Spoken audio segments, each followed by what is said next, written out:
Hello and welcome back to another episode of the Traders Brawl podcast in collaboration with Web3 TV. I'm Adel, I am the host. Today's podcast guest is Prakash Senghani. For those who are new, welcome to this podcast. We are a voice for entrepreneurs, visionaries, and all things tech and fintech. So today we're going to be speaking about construction and technology, the intersection of construction and technology with Prakash. So welcome Prakash from Navatech. Prakash, would you like to introduce yourself? First, thank you so much for inviting me. Great pleasure to be here. I'm Prakash Senghani. I'm the co-founder and CEO of a company called Navatech. And a lot of people ask me, what do you do? And I think we've been through a bit of a journey to kind of really understand what it is that we really do. And just yesterday I was talking to somebody, and what they said to me and really stuck is that we are a frictionless communication company, right? So yes, okay, what we do is construction technology, or what we do is applied AI, or what we do it for is who we do it for is the construction industry. But at our core, we are breaking down the barriers between knowledge and information and the people who need to get it. Got it. Very interesting. Just to take it back, we initially met at STEP conference. Yes. Yeah. And we was at one of the networking events, I think after party or something. It was the pitch event, right? In the evening, yes. And it was really random. Like I approached you, and I think you didn't pitch that day, did you? Oh, we did. Yeah. Oh, you did pitch. Yeah. Oh, you were one of the pitches. Yeah. And from there, took your contact, and then here we are. Fast forward to now, we're on a podcast talking about Navatech. Well, that's the beauty of the community, right? I know. The stuff that Jamil set up, the 24691, stuff like this happens. And for context, the 2469 is a startup community based in Dubai, so wonderful community as well. In5, they host their events at In5 every Friday, is that right? Exactly, yeah. Will you be coming to this Friday one? No, probably not this Friday, but I try to get there as often as I can, yeah. No. So, okay, let's jump straight into it. So, over at Navatech, you're bringing technology and construction into one. Yeah. Walk me through that. How did you firstly come up with the name Navatech? Okay, so Navatech is the kind of conglomeration of Nava, which is a Sanskrit word. So Sanskrit's an ancient Indian language. A lot of modern languages are based off of it. So Hindi, Gujarati, like a lot of these modern languages are based off of Sanskrit. And it means innovation and forward thinking, right? And then tech is what we wanted to do. So we kind of put those two words together. So and it's Navatech, so it's innovative technology, if you like. Got it. Okay. And then what inspired you to bring the two together? If you mean like construction and technology, it's something that I've been doing almost my entire career. So I'm a graduate civil engineer. I've got a master's in civil engineering, and I've been in the construction industry my whole life. The thing that I've been doing in the construction industry from a very, very early stage is looking at how technology can be applied to make the industry safer, improve the quality, improve productivity, and all of those good things. And at the time I didn't know this, and it's kind of come about throughout my career, is that construction is one of the least digitized industries in the world. There's many studies done and reports done and many metrics to show why construction or how construction is lagging behind other industries. And it often gets compared to other adjacent industries like manufacturing or real estate or other industries that have improved things like productivity or have improved their safety performance. And a lot of that can be put down to things like the lack of digitalization, right? So the lack of spend in IT, the lack of implementation and adoption of digital tools. And so I kind of found myself in the right place at the right time with the right interest, if you like, really serendipitously. And so it's been one of those things that's kind of grown as my career has grown, I suppose. Interesting. And you're the co-founder with two other co-founders? Three other co-founders. Three other co-founders, yes. Nice. Yeah. How did you all come up with this together? So I guess as a CEO, and the reason I've kind of ended up as the CEO, if you like, is because I had the idea and the vision of what we wanted to do, and particularly around deploying artificial intelligence into some of the solutions that we did. And then I kind of picked the co-founders to fill in the gaps in the skills and the knowledge that I had from I guess the people closest around me, right? So friends and mainly friends. Actually, all three of them were friends before they were business partners, and we share a common heritage. We all kind of come from the similar backgrounds. So we're all from the UK. From different parts of the UK, but our parents are all from like a 60-mile radius in India, right, in Gujarat. And so we've got these shared values, shared heritage, shared cultural norms and things like that. And so I think that in the first instance was easy to build a relationship with, because we've got this shared history and background. But then we've all got very, very different professional backgrounds and a really diverse kind of skill set. So I'll give you an example. Our CTO, Mukund, he comes from a cybersecurity background and really strong from that perspective, from a technology adoption and security and cybersecurity perspective. Kumar Vasani, he doesn't have an active role in the business, but is very much active on our board, and he brings the entrepreneurial experience. He had a software company, and in the early stages, we would use the software development resources from his company at a subsidized rate and sometimes at a very cheap rate to be able to do our early stage MVPs and things like that. And then he brought the entrepreneurial knowledge, right? Gave us the early guidance about things that and helped us get on the entrepreneurial knowledge curve. And then we've got Dinesh, who brings a lot of acumen around commercial, legal, and really structuring the company, right? So you can see I kind of brought the vision and the subject matter expertise, and we've got technology, we've got the entrepreneurs and the resources, and then we've got legal. So it's kind of built a really rounded team. Nice. Sounds very wholesome. Yeah. And what stage are you at the moment? You're at, in terms of funding, because you mentioned funding, are you at the seed stage? Where are you at? So I think, look, all of these are labels that you put on. But if we class it as a seed because it's the first thing that is the first round that we're raising, then yeah, we're at a seed stage. Up until now, we've funded it ourselves. So we're bootstrapped between us 4 co-founders. And we're at the growth stage, right? So we're looking for this funding, not to keep the lights on, because we're already cash and revenue generating, but we're looking for this to take us to the next stage. The field that we're in terms of AI is moving really quickly, so we need to be able to move quickly from a technology perspective there, but also the traction that we've generated means that we're generating a lot of leads coming in, and we need to beef up the sales and customer success element of the business to be able to cope with that. And so we're in this stage, and we're classing it as a seed. Some people might call it a pre-series A. Like it's a label, right? We're basically looking for growth funding. Understood. And that's perfectly the kind of demographic I look forward to having on the podcast, because 24/6 is what it's all about, right? Startups community. So we want to get all these new innovative ideas said on camera and shared with the community. So with that said, with Navatech, what are some examples in which you bring technology and construction together? Look, so there's a couple of things. My corporate experience, so I've held corporate roles up until about 14-15 months ago in some really prominent organizations within the construction industry, and through that I've learned how to deploy digital tools into the industry, right? Whether that's during the design stage or during the construction stage or during the operation stage. And so a bit of what we do is still that type of consulting or advice to organizations, helping them to get themselves ready for the types of digital tools that we want to deploy into them, right? So I think the construction industry is still very much in its infancy in terms of being able to quickly and efficiently adopt technology. It's at this early stage. It's still trying to find its feet on how to do it, and sometimes it can be a real struggle. So there's that kind of advice, mentoring, consultancy component of the business.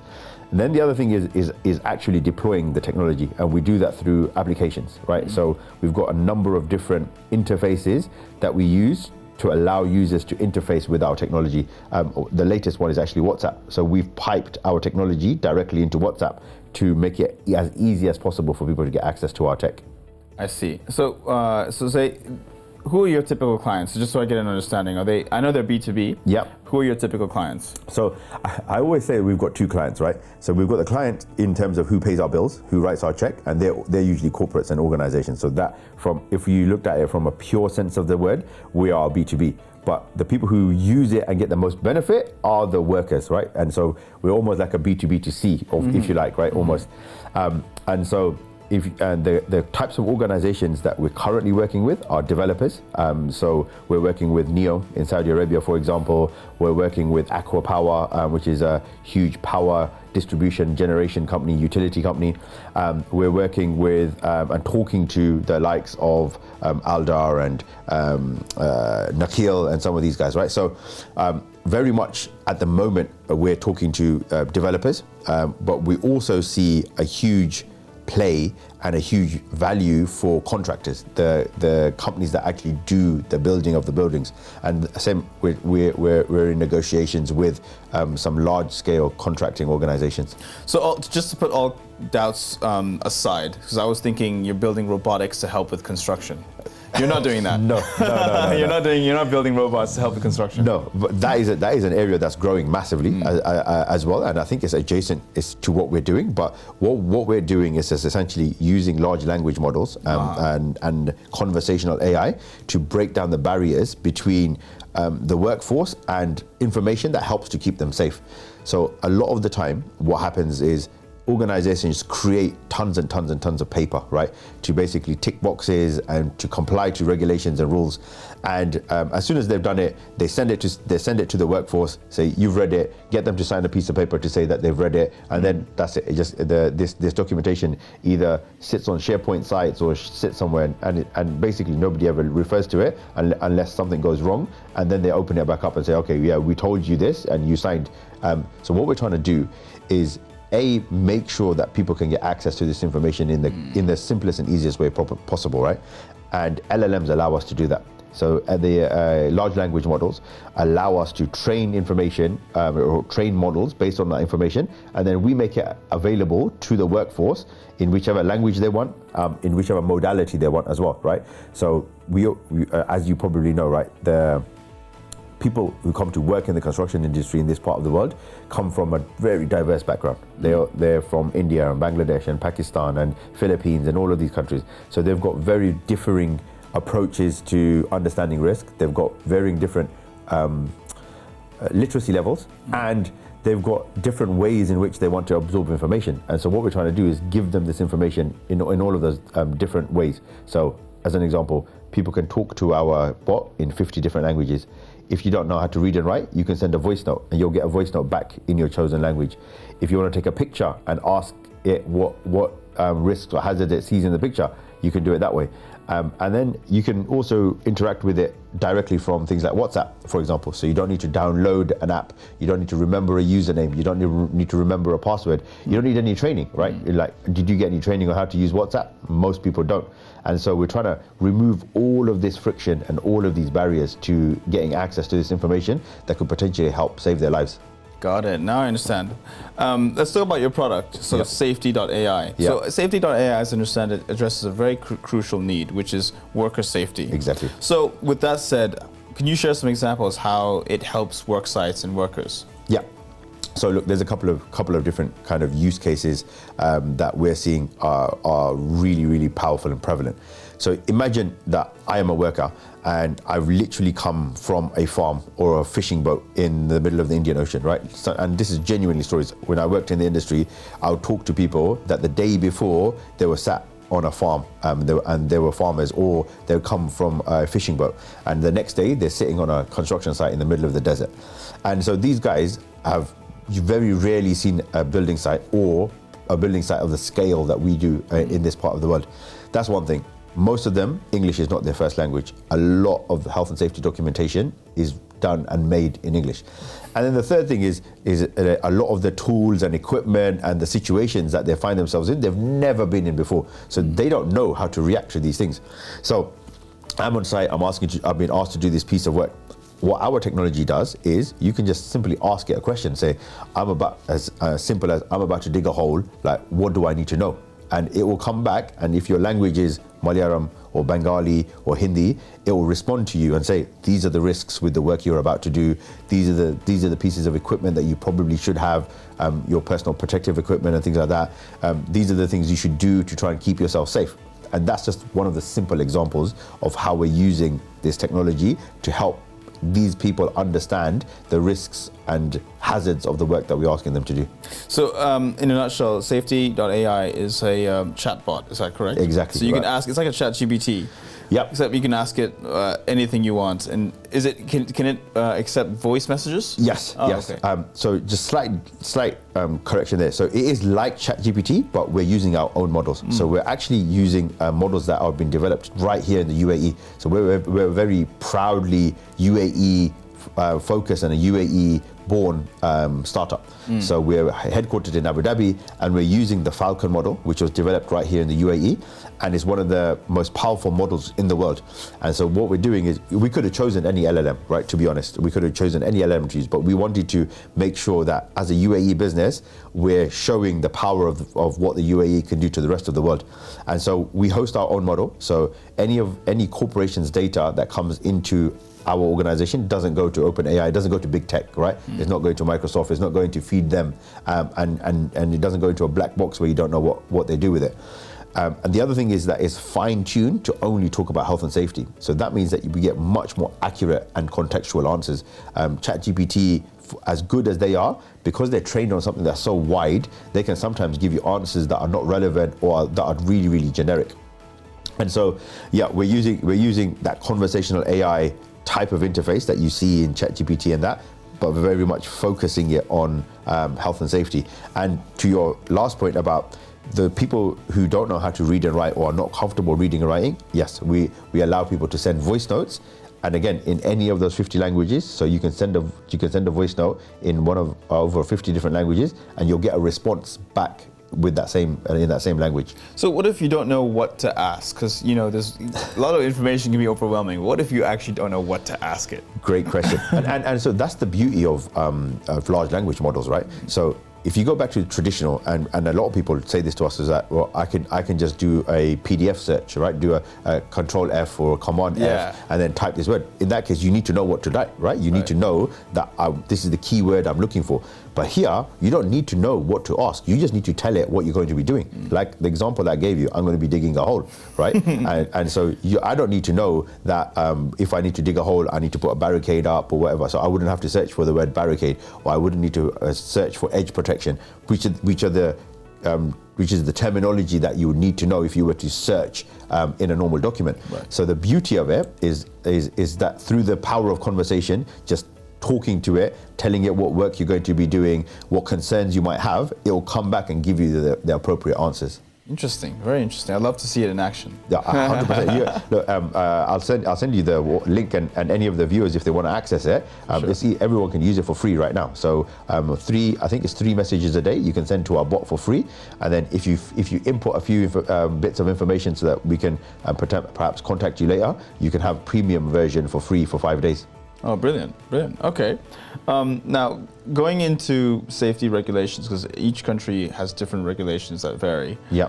How does Saifety.ai adapt to ensure compliance is met? Yeah. So, look, compliance is one of these things that everybody hates doing but has to do, right? That type of thing, right? Yeah. There's rules and regulations. And so, if we have to do something, we want to try and make it as easy as possible to do. Right, and ideally we want to try and move away from compliance and move towards being a bit more proactive in the way that we manage safety. But we know we live in the real world, and we're going to live under regulatory frameworks. We're going to have to do it.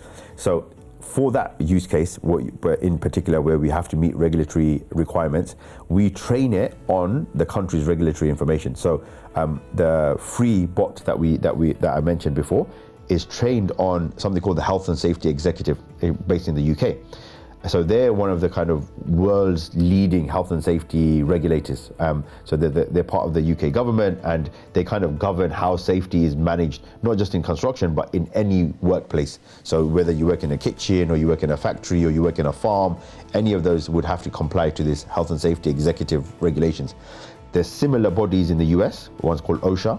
One that governs Europe is called EU OSHA, and then you got various different bodies. You got BOCW in India, for example.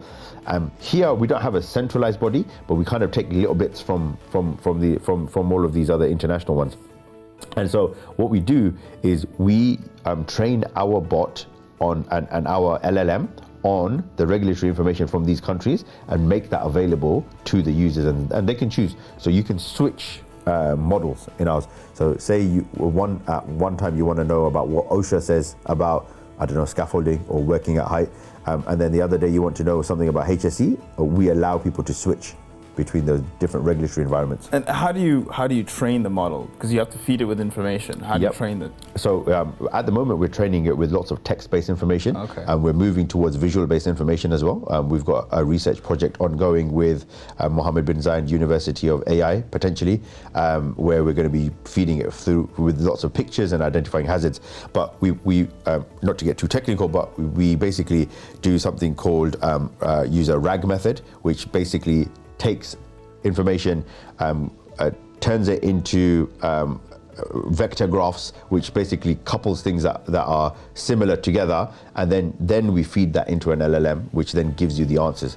So it's a common kind of methodology for fine-tuning a model and bringing it down to or getting it to talk to you about something really, really specific. But what we're doing is we're using both information that we've collected through our 5 years of experience and augmenting that with publicly available information. Got it. So interesting. You're feeding it with text-based, but soon you're going to also be feeding it with, pictures and things like that. Yeah. Okay. Cool. Now looking into some of the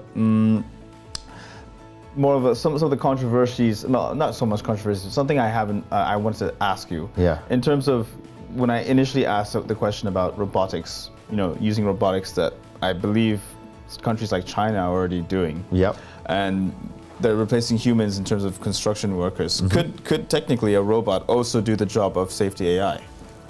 In terms of being able to respond to people, I don't think so, right? So, look, if you consider the responses that we give back to someone, essentially it's a robot, but not a physical robot, right? It's a robot in the sense of giving people responses. Right. But if you're alluding to the fact that we're replacing people or replacing safety professionals, I disagree, right? One thing I think people need to realize, especially in the construction industry, is we've got a shortage of people. It might not feel like it in this part of the world, but globally, there's a shortage of labor, right? And that permeates across the whole kind of demographic, from bricklayers to carpenters to supervision staff, right? Particularly safety supervision staff. So what we're really trying to do here, with tools like ours and tools like robotics that kind of lay bricks and things like that, is to augment the human effort and not to replace it.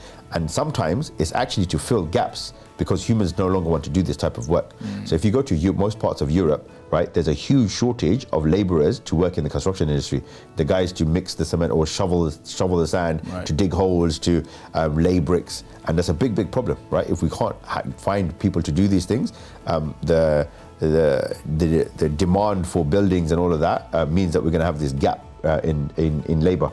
And so, especially with tools like ours, what we say and what we're seeing is actually the existing health and safety professionals can do more with the same amount of hours that they've got, or they do more value-added stuff. Instead of having to do mundane administrative tasks, which we can pass off to things like large language models, they're able to do the things that only humans can do, right? The interpretative things, the human conversations, the one-to-one conversations, which at the moment they don't have the time to do because they're constantly doing admin work. Right. Okay. So in your opinion, you don't think that they could do the same? I don't think so. No. There's always going to be a need for humans in every industry, right? But particularly in what we do in construction. Right.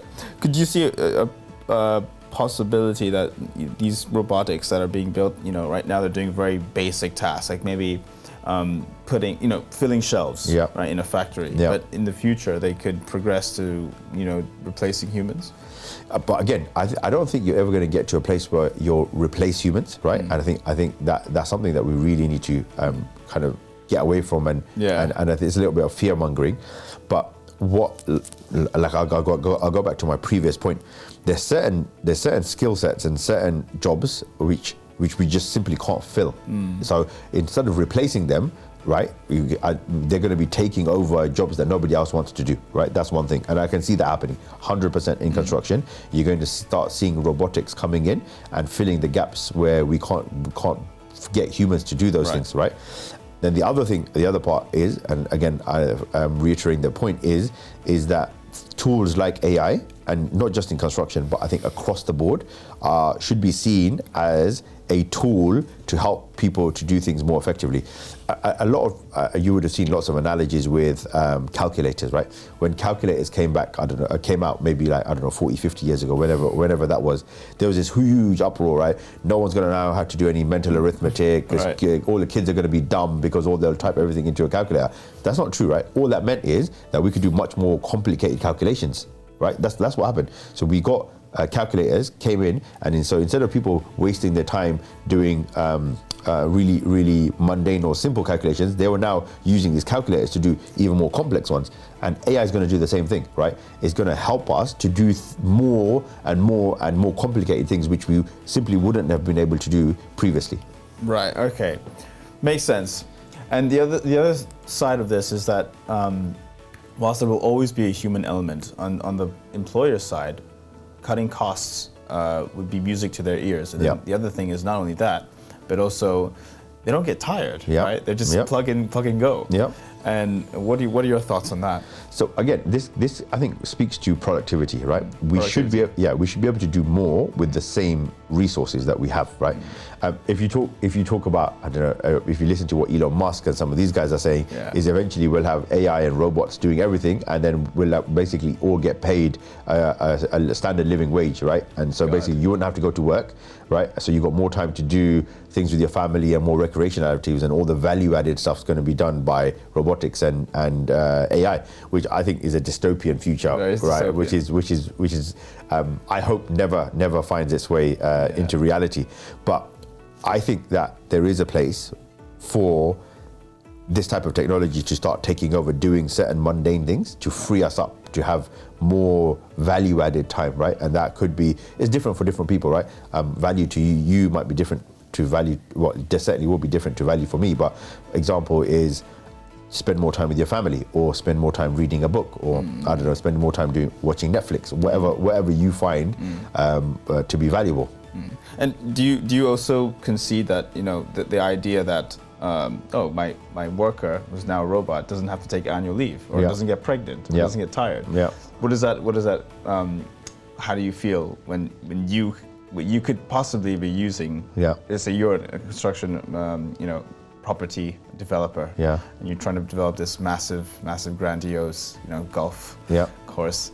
What would that? How would you react to that? So again, I think it goes back and down to like productivity, right? You'll be able to hopefully build your golf course faster, which means that in the same time, instead of building one, you might build two. Probably. Right? So you're still need the humans to be able to tell the robots what to do to inspect the work. But instead of being limited because of the fact that the current resources are limited, right? They've got certain limits.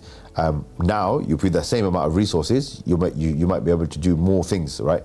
Not necessarily double, but you'll be able to do more things with the same amount of resource. And for those, like you said, who, as a tool, it's meant to be used as a tool, but for certain tasks, maybe they may replace the mundane jobs. So what about those construction workers who do those mundane jobs? What about them? Are they doomed? No, not doomed, but you'd have to reskill, right? And if you look at any revolution in the history, and I think what we're going through now is a true revolution, is that there's always this scaremongering, right? We're going to have mass unemployment, there's going to be potential mass revolts, but it's never happened. You look at what does happen, and every single time is you get a reconstitution of the workforce, right? They do different things. They retrain, and so there's going to be a job to do to maintain and repair the robots, for example, right? If you're talking about robotics, there's going to be jobs where, and we've seen them now. Who would have thought 2 years ago that people would have a job to do prompt engineering, right? Prompt engineering for AI is basically you put in something to make sure you put in something into AI to make sure you get something valuable out. 2 years ago, this never existed, right? As a job, it never existed. But now there's scores and scores of people training to be prompt engineers, and there's jobs out there you can get paid to be a prompt engineer, right? So these, like, when society evolves with these tools, and we start seeing the value of these things. Yes, okay, you're going to get some job losses, but you'll get new jobs created. So it's attrition, right? You're going to get this attrition and this churn of jobs. So I think I completely disagree with anybody who says that AI is going to come and cause like mass unemployment events. Right. Yeah, I know. It's an interesting one, and gets me debating all the time, which I love. What do you think? Well, from your opinion, what kind of, where do you stand on it? I stand on the view that there's going to be mass unemployment for the mundane jobs ones. Yeah. The ones that you don't need. If you can get an AI to do it, you probably don't need to hire somebody. Okay. The mundane. Then for the decision making, those will still be reserved for humans. Yeah. Decision making, signing off, things like that. Yeah.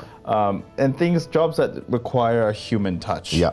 So that will still stay. But for the mundane stuff, like, me personally, I've got a vacuum cleaner that's a robot. Yeah. And I could choose the area that I wanted to vacuum in. Yeah. I could choose a whole rooms. Rooms have been identified. Yeah. Bedroom 1, Yeah. bedroom 2, Yeah. kitchen. Yeah. So if I just want to clean the kitchen, it'll clean the kitchen. And it'll Okay. go 1, Yeah. 2, 3. Yeah. Like the way that it cleans is very, very, Methodical. Exactly. Yeah.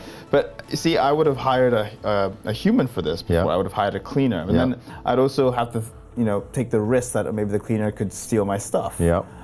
Now, in this case, not anymore. Yeah. So with that as an example, Yeah. this will be brought on a much larger scale. Yeah. But in the workforce. Yeah, but what does this vacuum robot of yours? Yeah. Does it clean your worktop? Does it clean the door? Exactly. There you go. So Right. There's where it's missing. Yeah. But if I were to have a robot to do that, a robot that has hands and legs, then Yeah. it probably could. Yeah. Yeah, but then again, right? You're probably still maybe less frequently still get a human to come in and do some other element of it, right? That this robot won't be able to do. Yeah. So this is exactly the point I'm making, right? Yeah. Everybody kind of has this instant fear that these types of technology is going to come and take away all of the jobs, but it's clearly not, right? And I think we're still quite a ways off from or even close to that happening. Going back to Saifety.ai, which is a very useful tool to get all the health and safety guidelines. Yeah. Could anyone like myself use it and become a construction worker? Yeah, as in the idea is that if you came into construction with very limited or no knowledge of how the industry works or how to keep yourself in the industry, you should be able to use our application and be able to upskill yourself with the skills that you need to be able to do the work that you do safely. That for me would be an absolute ideal situation. So somebody like you who hasn't really had experience about working in a construction site wouldn't necessarily know how some of the things or some of the tools or some of the situations that you're going to get in might end up hurting you. If we can communicate those to you, I think we've done our job. Right. And will it necessarily lead to increased productivity? Because there's two things here. On the one side, you've got information that you've got to digest still and apply. Then you've got on the other side a skilled worker who knows this stuff and can just fill in the gaps. Yep. Will this tool necessarily lead to increased productivity? Yeah, I think so. Look, many studies have shown that a safer site is a more productive site. So although we're not targeting productivity overtly, because the one thing we're trying to do is improve workers' lives. The other thing is that I think a lot of technology focuses solely on productivity at all costs, right? It's looking at how do we make things better, and then to your point, how do we reduce the number of people that we can get to do these things? But what we're trying to do really, really purposefully is improve the lives of these workers, right? We genuinely want these workers' lives to be uplifted, to make sure that we can send them home to their families in the same way that they come to work. And so in doing that, I think the kind of side benefit is that you get more productivity, right? If people are not injuring themselves, you're going to have less time that you've got downtime or people doing investigations. You don't need to stop the work because that you need to attend to this person's injury or or when something happens to this person. And so even if you just look at those things in isolation, there's a lot more. But if you looked at those things in isolation, it stands to reason that you're going to get more productivity. Right. And now progressing into another dystopian view that I have in addition to AI and robotics, Elon is coming up with, well, not only coming up, I think he's already come out with his brain implantation. Yeah, Neuralink. Neuralink, right? Yeah. So this Neuralink it's essentially be like a Google for you, right? You can download information into your head.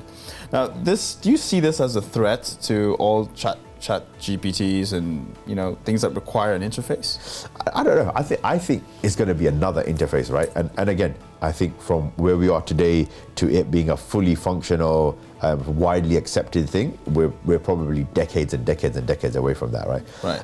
And I think in the first instance, those things are going to be marketed at people who've got neurodegenerative diseases, right? There's going to be people who've got things that are wrong with their brains. I think some of the use cases they've got is helping people to walk again and helping people who have had strokes and that to speak and all of these things, right? And I think so from that perspective, there's the side that is going to have some societal benefit. And look, it's like any tool, right?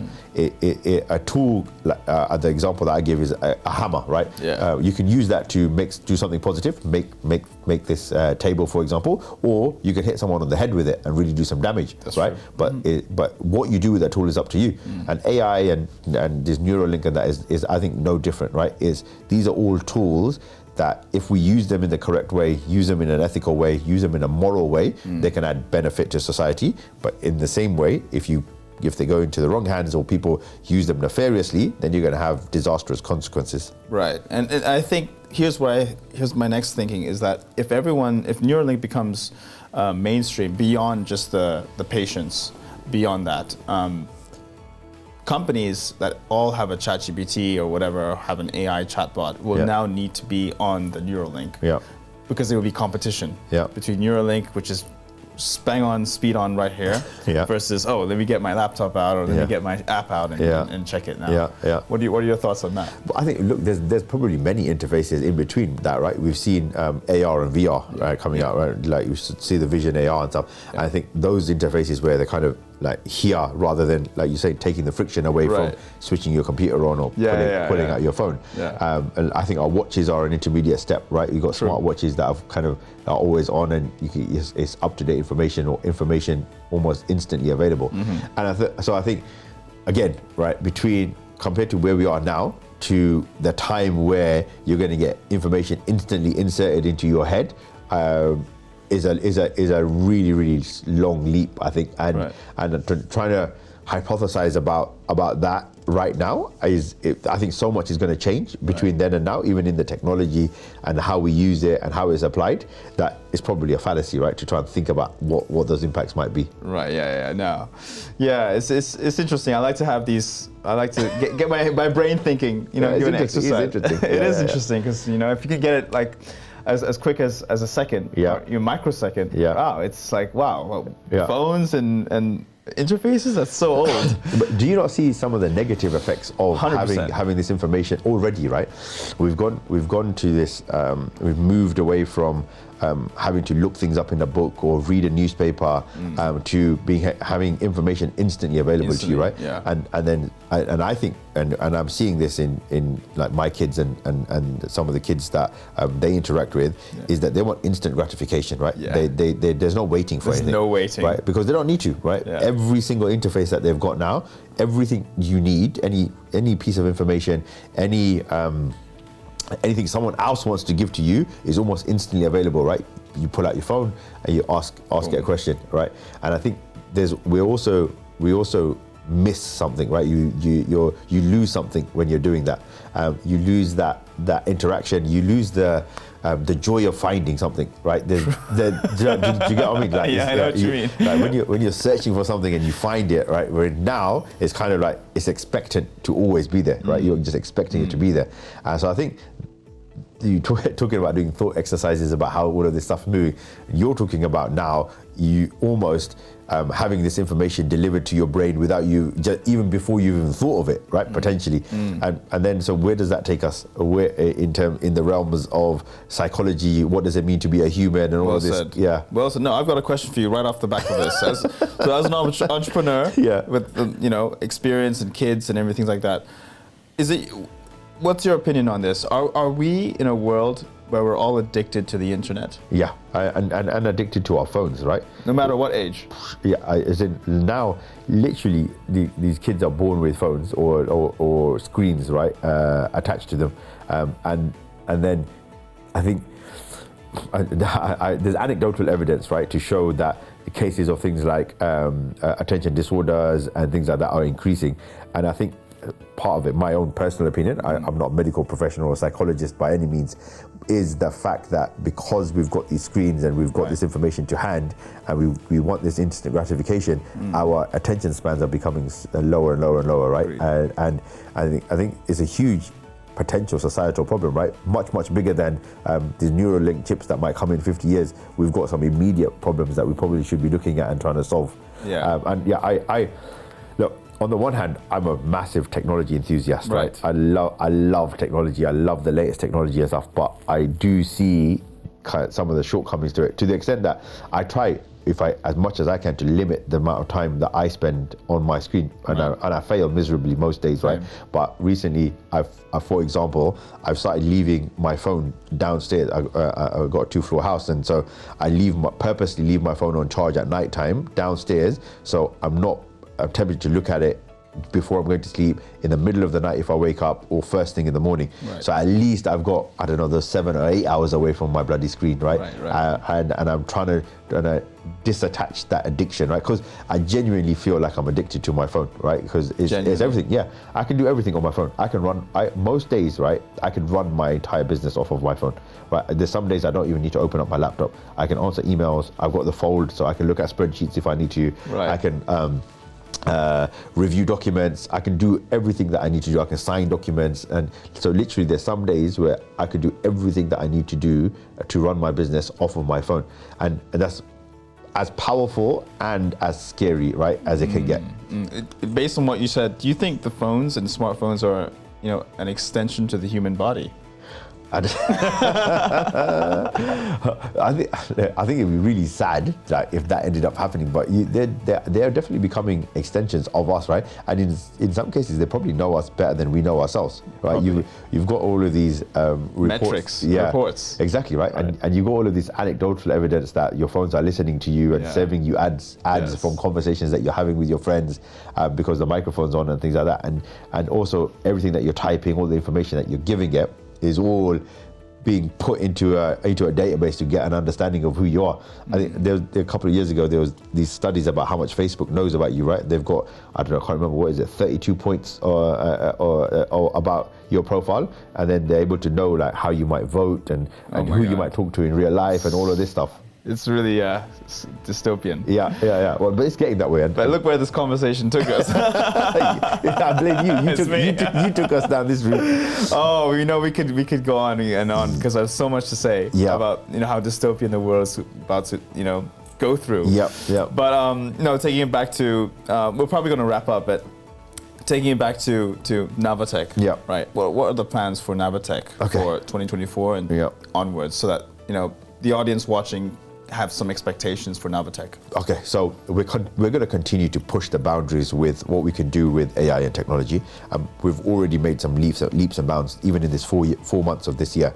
So one of the things that we're really trying to do is to do what's called edge computing. So what we want to do is process LLMs on the edge. And that means that we don't need to have an internet connection, and we're still allowing people to have these natural conversations. So we've just 2 weeks ago or so, we released a POC where we used a small language model as opposed to a large language model, and we were able to process and get that to understand certain safety information without it being connected to the internet. And that's extremely powerful. So you can imagine in certain situations, you might not have an internet connection, right? So there's certain places in a construction site, there's certain construction sites themselves where there's a restriction on being able to get access to the internet. So in those situations, these people still need this information, right? It doesn't. And going back to our previous point about having quick access to information, this is a situation where I don't know if there was an emergency or you needed to know how to do something, but you couldn't go back to an office or something, and you didn't have internet connectivity, you'd be able to use this type of application. And then the other is is continuing to remove any friction and simplifying the process of allowing users to get access to this information. And we're probably going to branch out of safety into others. So even within construction, we've got opportunities to move into other horizontal functions, right? For example, quality and environment and sustainability. And then we've also got opportunities to move into other verticals, right? So we've got aviation and manufacturing and oil and gas. And so probably towards the end of this year, we will see our technology starting to move into these different directions. Right. It all starts with the success of one industry first. Exactly. Before going out. Sky's the limit. Yeah. And look, and as any startup, right? You talked about advice that we might give to a startup or entrepreneurs. The biggest thing I've learned is that you need to focus, right? You can really get carried away in your enthusiasm to be able to change the world and want to try and do everything all at once. And as an entrepreneur and as a startup, you have limited time, you have limited resources, you have limited money. And so it really pays to be really focused and be really good at something, right? And then once you do that, and as long as you've built the technology that's not just for that one thing that you're focused on, the technology can be abstracted out, and technology usually can. I think that's the best way of doing it. Brilliant. Love it. Love it. For those who would like to find out more information about Navatech, where is the best place to go to? The best place is LinkedIn, actually. Okay. We're super active on LinkedIn. We're constantly posting our new innovations, and we're super active in things like this. We're really lucky we get invited to come and speak to great people like you in podcasts and at events. And so I think if you want to know the latest about what's going on, follow us on LinkedIn. Otherwise, usual things, we're also on Instagram. We're on our website, right? So you get access to us via our website. But yeah, our socials is probably the best place. Brilliant. Prakash, thank you so much for this. My absolute pleasure. Thank you. Thank you so much for watching. Hope you found this insightful. We'll leave all the links in the description of Navatech Group and Prakash's profile. So do check him out and his website. I hope you found this insightful. The intersection of construction and technology and dystopian opinions. We digress massively. Thank you so much. Yeah, my pleasure. Thank you so much for watching. I hope you found this insightful, and we will see you next time. Cheers.